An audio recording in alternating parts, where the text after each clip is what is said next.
there's two things going on here today. I mean, it's an alumni event, and so we put together these two activities. One is there's the Riddler's Garden, and if you go to the Riddler's Garden, it asks you to remember something about CSAIL.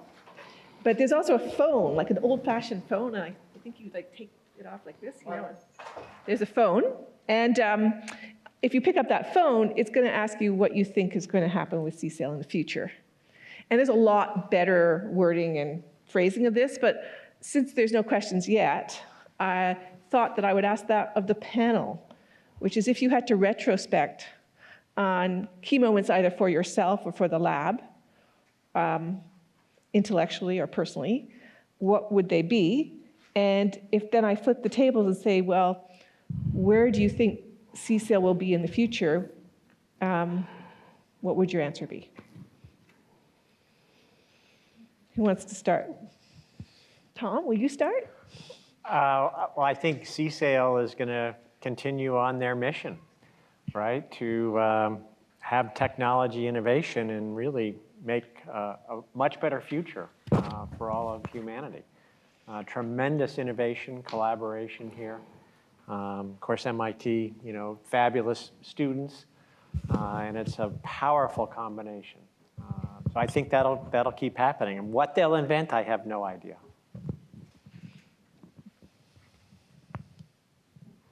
I'll say, 20 years ago, we put back together two pieces that had grown apart and put them back together. And I think that has been tremendously powerful because of the success of CSAIL and a few other places, a few labs in other places.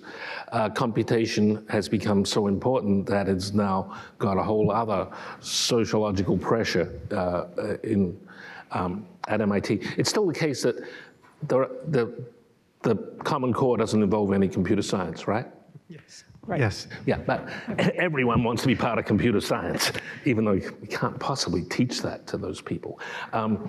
So I think there'll be lots of politics going all sorts of directions, back and forth, and maybe some things will break off, some things will break apart, other things will join. Nothing will ever stay the same. Yeah, I guess two things that I think will continue. I see CSAIL as a wonderful combination of hubris and achievement. And, half the time I'm thinking, how can these people think this is going to work? And then the other half of the time I'm thinking, wow, how did they get that to work? So. It's wonderful. Maybe I'll just add a retrospective moment or realization. Tom, I think early in his talk was talking a little bit theorists are at the sort of the bottom, and mathematicians maybe even a little bit below that. And there was a feeling, maybe it's similar to what kind of many graduate students go through, and it's a necessary part of the development process of having to be of feeling defensive about working on basic science and fundamental questions, and I think this, here the seed was planted of seeing the amazing things that basic science can do. It took me a few years in the process after graduating to really be able to be confident in expressing that externally, both just the intellectual merit of doing basic science, as well as the many examples, Akamai being one, of how that work on basic science does often lead to tremendous real societal impact. And so that's a retrospective moment, and I think that something that I hope the students who are here start having that confidence in what they are doing, and that belief in just the science and the curiosity. I mean, I feel like the DNA of this place has long been about the luxury of pursuing curiosity in a way that students are made to feel that there are no rules. Ellen Swallow was the first female student at this institution, and when she wrote to seek admission, she said, are women permitted at your institution? And MIT, they didn't want to make a rule, but they replied, well, you're admitted. We're not going to make a policy, but they let Ellen Swallow in. And she married the black sheep of a hoity-toity family in Boston. Robert Hallowell Richards, the only member of his family not to get into Harvard. So he came to MIT. And he was a professor, and they married. And on their honeymoon, she went on a survey of all the swamps of Vermont to survey them. And she got back to her hoity-toity, Boston Brahmin family. And people's like, well, what were you up to? And she's like, oh, I just went on a honeymoon with my husband. We surveyed all the water quality in all these swamps. And they're like, that's your honeymoon? This was like 1870 something. That's your honeymoon, and you're all muddy? And she said, you must have been a lot of work. She said, no, we brought all the undergrads to do all the work, on the honeymoon. There weren't any rules in Ellen Swallow's mind. And I feel like that's still kind of the culture here. At least from the perspective of being a student. I felt, like I was insulated from anything other than the ability to, I don't know, I used to go to the grad student beer and I thought those grad students were like gods, and they would talk about, their undersea expeditions or their hacking. I remember when Bunny hacked the Xbox, and the worst thing he got was like a phone call from Microsoft being like, we really wish you hadn't done that. But the institution ultimately protected him. I think this notion that we have the luxury of pursuing our own curiosity, for me, the juice is really this Columbo effect, that if we just work at it, the mystery will be solved. That to me is the juice of this place. And I feel like for a long time, that has been what defined kind of the spirit of what we are here. Thank you. All of it. Any more questions out there? Because otherwise I'll come up with another. All right, so my question is, if you had to write a book, what would be the title about your journey and your journey with MIT? And what would that book be about? So we all want to write books. We don't have time. We think of them. But I'd really like to hear your thoughts on a book that was reflective and prospective in the field. Keith looks really, really puzzled.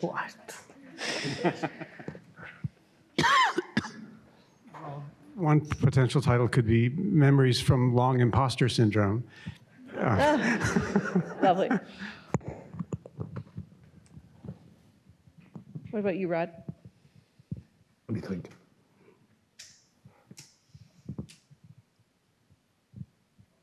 Someone else answer. I think Keith's on a good point. There is a feeling here that, if you work hard enough, you can solve any problem.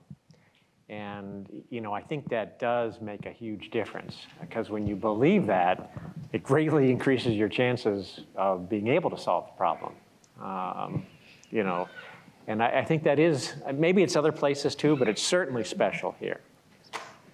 No problem is too hard. Just have to work harder. Yeah, I'd like to add to that. I think that Gil Pratt's video talking about being given things and just being, go do it. I think that has certainly been that was the ethos of LCS and AI when I first got here. And as I've been away for a few years now, but as far as I can tell, continues to be the ethos to empower. To empower people with enthusiasm to try stuff. So.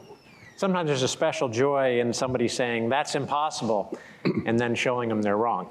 And that's part of the culture here, I think.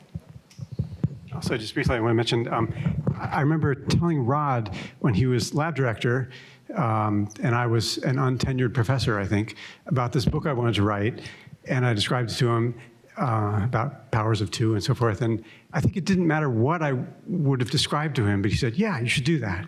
And that's kind of part of it. Yeah, you should do that. That would be a good title. Yeah, yeah. Any thoughts, Salil?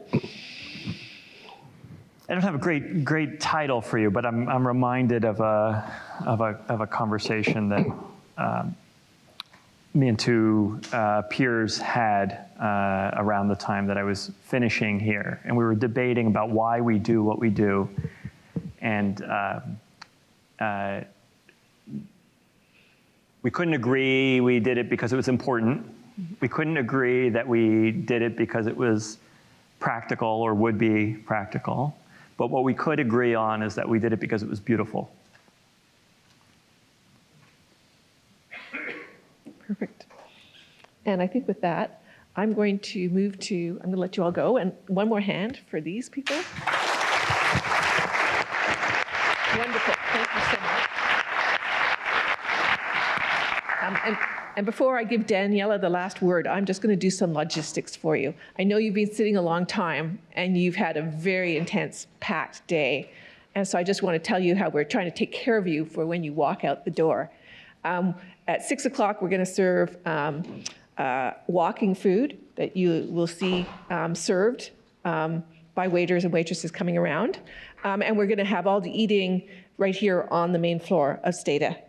But there's a few things that while you're, take the time to eat and drink and catch up with old friends and meet new people, we have a few things you can do. So we have a photo booth. So grab the people you want to have a picture for history with and get them to that photo booth. I think it's old style. I think you get the image back.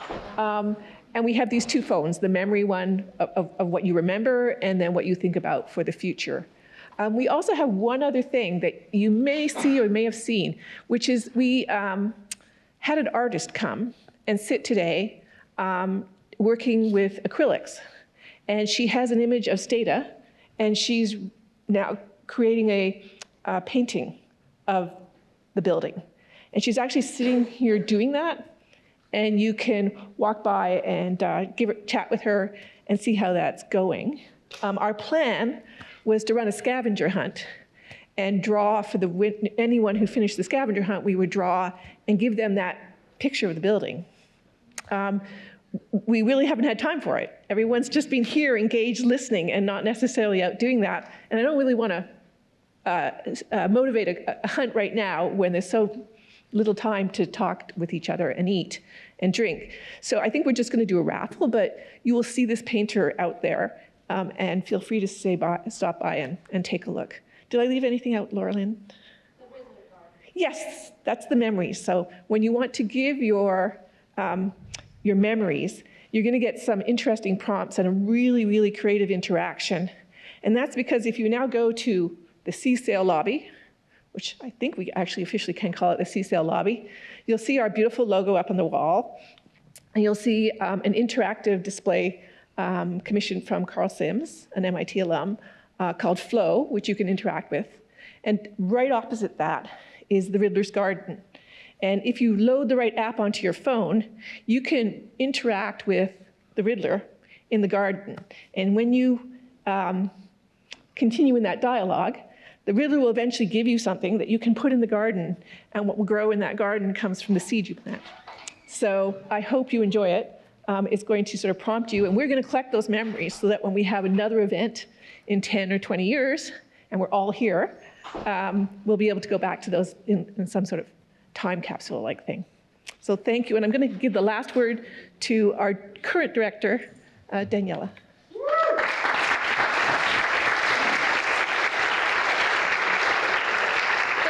Thank you, Uname. Wow, what a day. Let me just add to the Riddler Garden. You don't need to download the app. There are iPads, and you can leave memories in the form of some text. We were going to print them and share with everyone.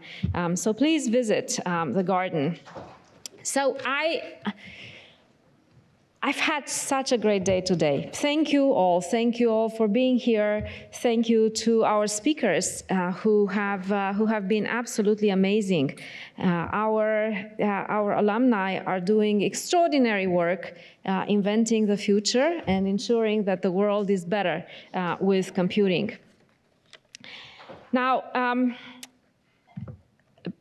before we end, I just would like to thank a few people who have been absolutely instrumental in making this day special. So first of all, Uname O'Reilly was the chair of the program committee. So Uname and team, thank you so much.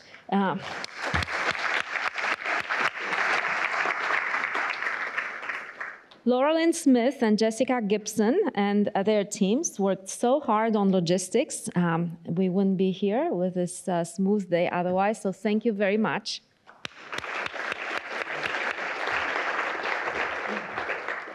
And Rachel Gordon and her team were behind the first video and a lot of the activities that we have planned for this evening. So I hope you enjoy all of them.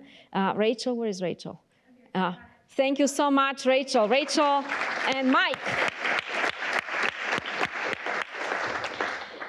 Okay, so let me close by observing that today has made me even more convinced that CSAIL remains about the wild and crazy ideas that make a difference. We love thinking about the impossible and making it possible. We love going from science fiction to science and then reality. And I feel like in every line of code we write, in every algorithm we develop, in every system we design, we really carry the hope for doing something great, for creating a better world. And I'd like us to remember that we continue to be not just the architects of tomorrow, but the promise and the hope of tomorrow. So thank you all very much for being here, and I look forward to chatting upstairs. One more thing. So today was all about our alumni and the extraordinary work that people who trained at CSAIL are doing today. Tomorrow, we invite you to the second part of our anniversary celebration. We call it CSAIL Imagination in Action. And tomorrow, there will be 60 talks by 60 current CSAIL faculty, all about the future that is being invented today. So we'll have a kind of an 8-minute madness because we will have to fit 60 talks in a workday. And at the end of the day tomorrow, we will have a special presentation by the Kendall Symphony Orchestra. So I hope you can join us tomorrow, and I look forward to seeing you upstairs. Thank you for being here. Thank you to the speakers.